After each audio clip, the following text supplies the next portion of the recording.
Hi guys, it's iNix Customs, and today we're going to be making Éclair, my pretty and pink swap doll.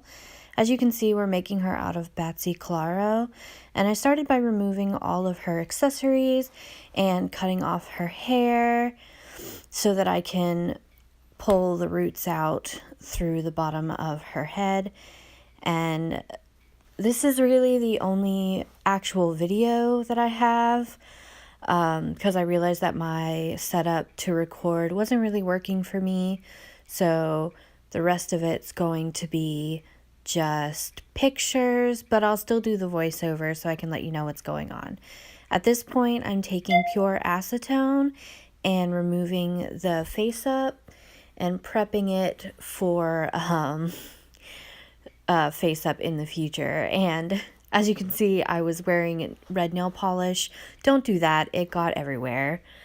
I start by taking a dark brown pencil and kind of tracing out where I want the eyes and the lips to be, and then take the white pencil and fill in where I want the whites of the eyes to be. I also started filling in the pink of her lips, her waterline, and then grabbed a green pencil to do the irises of her eyes. I wanted to give her a really popping eye color because of all the pink. I didn't want it to be her eye color to be washed out. And as you can see here, I'm doing a dot method with her eyebrows, where I check to make sure the different parts of her eyebrows match, with 3 dots on either side before I put them in, because nothing is worse than crooked eyebrows. It's okay if they're sisters, but if they're not even cousins, that's not okay. At this point, I started getting my pastels to add shading, blushing, and just a little bit more depth to her face. I also like to add it around the hairline, because once I add the hair, there is going to be a shadow there. And I just think it makes the overall look a lot better. I also add it under the chin, give her a little bit more depth, and start adding it around her lips, eyes, and inside of her nose. I also start filling in her eyebrows, and then I start adding blush to her cheeks and the tip of her nose. I didn't actually think that I would like Batsy Claro's nose, but after working with this sculpt, she's one of my favorites. I absolutely love how adorable her nose is, and she just has a cute face overall.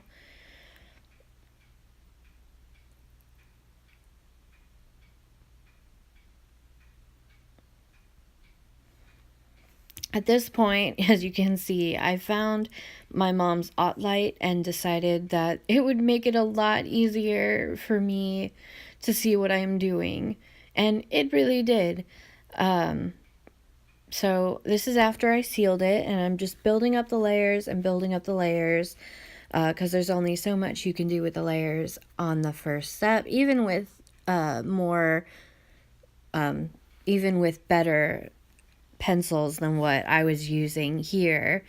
So I go in, I fill in the color more, and I grab the black and I fill in her eyeliner. I usually don't like to do this until a little bit later, just because if I mess up, it's a lot easier to erase brown than it is to erase black. I also take the white pencil and start highlighting around the eyelashes, the eyes, anywhere where I want there to be a fine highlight to be. I take the black pencil and start working on her eyelashes. This is always a difficult part for me, just because I have a hard time with the lines staying really thin. I was really happy with how they turned out, except for the winking eye. I was having a really tough time with the winking eye, because a winking eye is supposed to be facing downward, but I wanted it to be facing upward for a more anime style, but then that made the eyelashes not make sense on that side, but I just continued with it. After I finished that and sealed it again, I grabbed my watercolor pencils and a little bowl of water, and what I'm doing here is I'm dipping my paintbrush into the water and picking up color from my pencils to paint them directly on the face. This actually works really well to help the eye color pop. And it also makes it that it's not, but I used to get the pencil wet and then color with the pencil, but that created an odd texture that I didn't like. So I decided to try this method, and it worked out really well.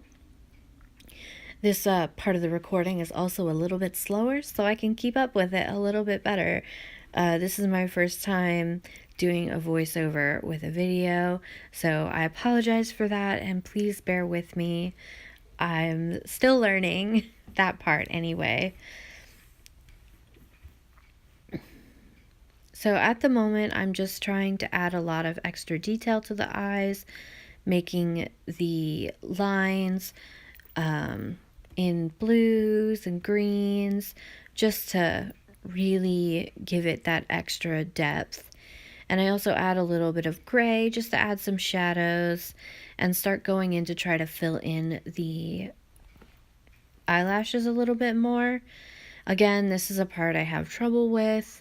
I also didn't have a small enough paintbrush, so at this point I'm just making the eyelashes thicker than I really want them to be, but again, I just kind of go with it, and this is what I came up with, and I hated it, so this is the face up that I made afterwards.